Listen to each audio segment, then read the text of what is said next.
Hola oyentes de Radio Sefarad, bienvenidos nuevamente a la geografía del Yiddish, esta sección con Barda Fishbein. ¿Qué tal, Barda? Hola Jorge, hola a los oyentes de Radio Sefarad. En la entrega anterior habíamos empezado a hablar de una ciudad importantísima llamada Lodz, o pronunciado en polaco Łódź, de la cual vamos a hacer 3 emisiones, hoy es la segunda, porque la importancia y la relevancia de la presencia judía aquí fue trascendental, ¿no? Efectivamente, fue la segunda ciudad en número de miembros de la comunidad judía de Polonia después de Varsovia. Y nos habíamos quedado justo a las puertas de la Segunda Guerra Mundial. Y este es el periodo que vamos a ver ahora. A partir de la invasión y la ocupación nazi de Polonia en septiembre de 1939, en Lodz se instaló el toque de queda, se obligó al uso en la ropa de las estrellas de David amarillas y la obligación de realizar trabajos forzados para los judíos. Los depósitos bancarios de los judíos quedaron congelados y sus empresas, así como sus viviendas, saqueadas y confiscadas. Al incorporarse la ciudad al Reich como parte de la región de Wartheland, polacos y judíos fueron deportados para hacer sitio a los alemanes étnicos o Volksdeutschen, de los cuales habíamos hablado en nuestra visita anterior. Las actividades sociales y las organizaciones políticas se liquidaron, los activistas e intelectuales apresados, torturados y enviados a campos de concentración o asesinados, y en noviembre, 2 meses después de la ocupación, se incendiaron y dinamitaron las 4 sinagogas más importantes de Lodz. De los miembros del primer Judenrat nombrado por el presidente elegido en el mes anterior por el ocupante, Chaim Mordechai Rumkowski, la mayoría fue apresada sin motivo aparente y solo se liberaron a 6 personas. Unos 20 judíos que habían sido concejales en el ayuntamiento fueron torturados y asesinados luego. Más de 70.000 judíos dejaron la ciudad durante los primeros meses tras la invasión. Unos huyeron y otros fueron deportados al área del General Government o a la zona ocupada por la Unión Soviética.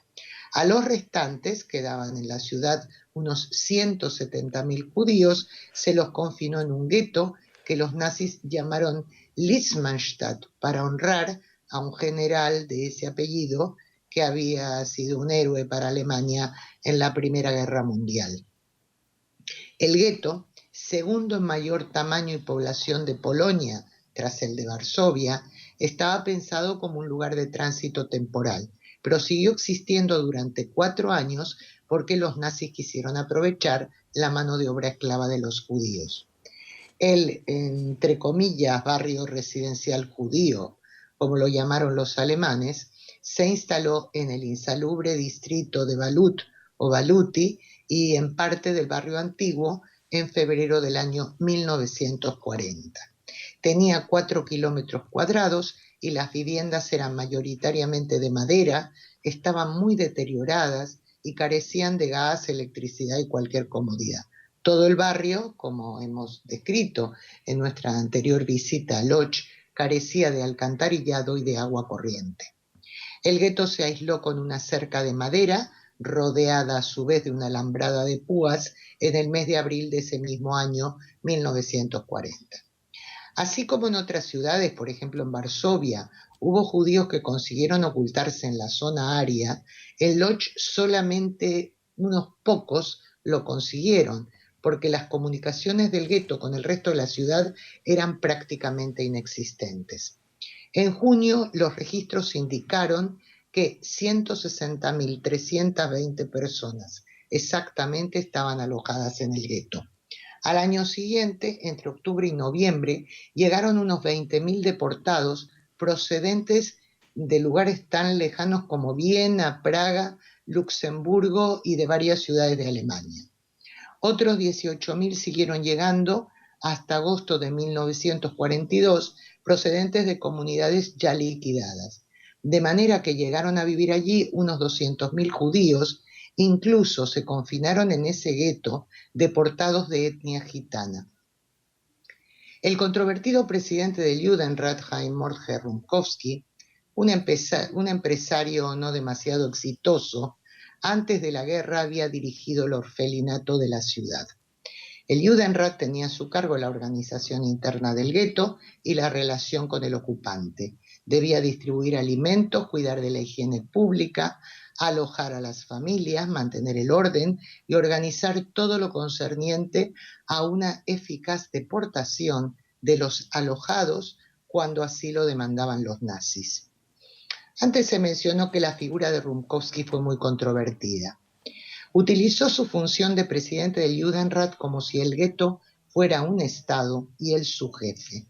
Estableció un régimen dictatorial y corrupto, favoreciendo a los afines y eliminando a sus críticos. Bajo su mando el gueto se convirtió en un paraíso de productividad y obediencia a los nazis. Se cumplía sin discusión con el trabajo esclavo, como también con las deportaciones que conducían al exterminio. Tras la guerra, Rumkowski, su figura, fue protagonista de muchos escritos y debates, tanto entre los testigos de su actuación que habían estado en el gueto y sobrevivido, hasta historiadores o pensadores como Hannah Arendt. Hay quienes lo calificaron de traidor y colaboracionista. Otros opinan que era un hombre ambicioso, adicto al poder, dictador e incluso un enfermo mental. Llegó a acuñar moneda, el rumsky, y a emitir sellos de correos con su imagen. Ese dinero, como es obvio, no tenía ningún valor fuera del gueto. También actuó como rabino y ofició bodas. Se trasladaba por el gueto en una carroza, deteriorada, por cierto, rodeado por miembros de la policía judía nombrada por él, integrada por varios cientos de hombres armados con palos, y así recibió el mote de rey Jaime I. Tenía a su servicio una inmensa burocracia a la que favorecía mejorando sus raciones de comida, por ejemplo, o evitando que integraran las listas de deportados que él mismo debía confeccionar. Hubo incluso quienes le acusaron, debido a su anterior ocupación como director del asilo de huérfanos, de tener un interés enfermizo por los niños. Y se sabe que perpetró numerosos abusos de mujeres, incluso de menores de edad, ya que su dominio era absoluto. Pero, como se ha dicho, hay investigadores y testigos que sostienen que consideraba honradamente que ayudando a los alemanes a asesinar a un cierto número de judíos evitaría la matanza de todos.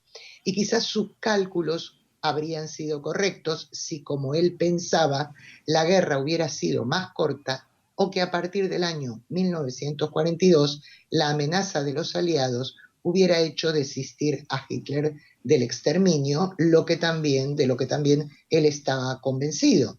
Pero como sabemos no fue así. En 1941, el mando alemán en Lodz exigió a Rumkowski que organizara las primeras deportaciones hacia campos de exterminio. Él quiso disminuir la cifra de personas que le solicitaban, pero no tuvo éxito. En los 5 primeros meses del año, 55.000 judíos elegidos por la administración Rumkowski fueron deportados a Chelmno, donde se asesinaba en camiones por medio de monóxido de carbono.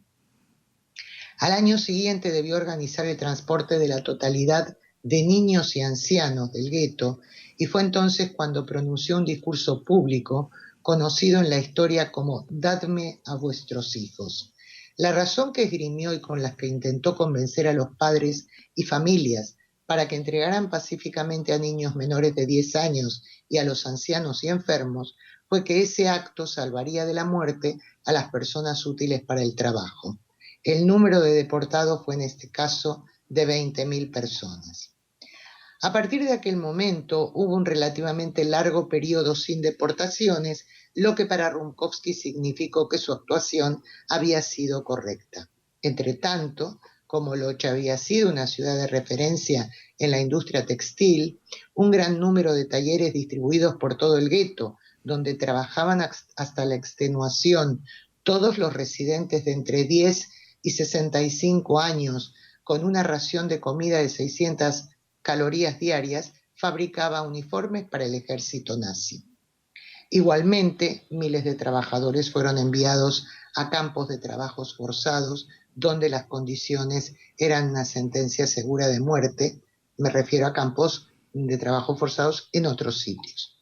En 1943 había 93 fábricas donde trabajaban más de 70.000 trabajadores, lo que representaba el 85% de la población del gueto en ese momento.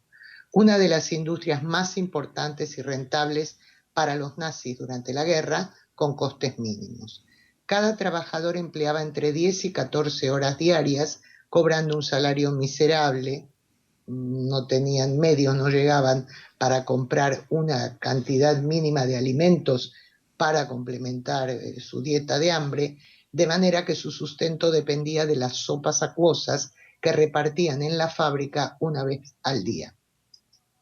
El hambre se volvió endémica y el hacinamiento, junto a la falta de agua potable y alcantarillado, influyó decisivamente en la extensión de epidemias de tifus y diarrea. A su vez, estas condiciones generaron la extensión de enfermedades como tuberculosis y otras también mortales en esa época. Pese a esa terrible situación, los judíos de Lodz trataron de mantener la dignidad humana y la vida cultural y espiritual. Cuando era posible, había práctica religiosa. En la Casa de Cultura se ofrecían, como antes de la guerra, funciones musicales o teatrales, ya que eran muchos los artistas e intelectuales que vivían en Lodz y que hacían lo que podían con los escasos medios disponibles. En el verano del año 1944, las tropas soviéticas avanzaban sobre Polonia y los alemanes decidieron liquidar definitivamente el gueto, asesinando a todos sus habitantes. En los meses de junio y julio se enviaron a Chelmno 7.000 judíos, deportación también organizada por Rumkowski.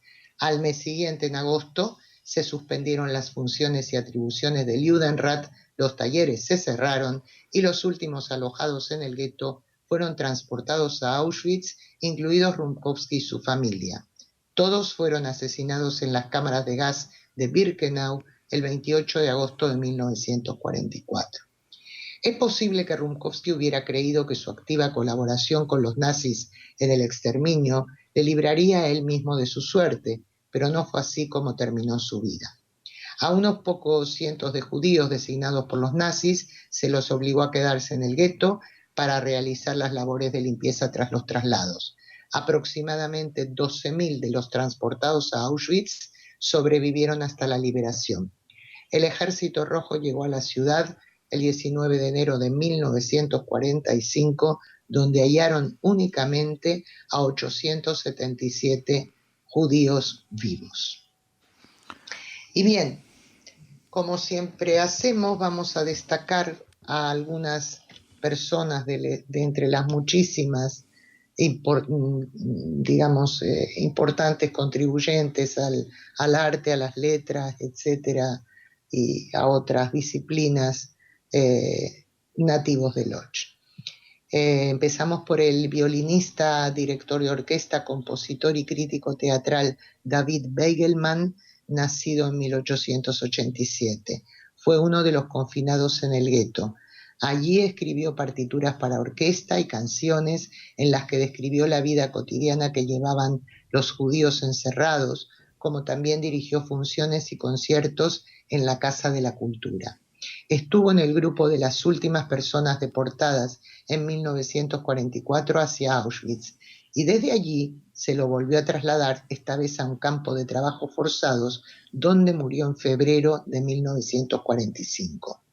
Entre las obras más conmovedoras que escribió se encuentra Zigeunerlied, donde rinde homenaje a los gitanos del gueto de Lodz que intentaban afrontar la angustia, el miedo y el dolor bailando y cantando. En Lodz podríamos contar en este periodo de finales del 19 hasta la Segunda Guerra Mundial más de 60 pintores, escultores y artistas gráficos, tanto hombres como mujeres, casi todos ellos pertenecientes al grupo artístico que se conoció como Jung Yiddish o Joven Yiddish, y varios de ellos simultaneaban todas esas disciplinas artísticas y muchos fueron asesinados en el gueto de la ciudad o en campos de exterminio. Entre ellos Shimon Sherman. Este artista estuvo encerrado en el gueto de su ciudad, donde prosiguió con la labor artística que realizaba antes de la invasión. Pintó con acuarela o témpera escenas donde reflejó la vida cotidiana de los confinados. Fue requerido por la sección gráfica del Departamento de Estadística del Judenrat, que, como se ha comentado, emitió billetes de dinero y sellos con la efigie de Rumkowski. Mientras se veía obligado a hacer este trabajo, en secreto iba haciendo sus propias estadísticas sobre cómo se iba destruyendo el gueto. También hizo fotografías que así lo atestiguaban. En el año 1943 lo asesinaron junto a su familia en el propio gueto. Varias de sus pinturas se conservaron y se encuentran en Israel. Y hasta aquí, Jorge, nuestra visita, nuestra triste visita a este periodo y a la ciudad de Lodz. Bueno, dentro de 2 semanas seguiremos visitando Lodz y superando esta etapa, ver qué es lo que ha pasado después de esta Segunda Guerra Mundial. Muchas gracias por habernos atendido, Varda Fishbein. Gracias a ti, Jorge.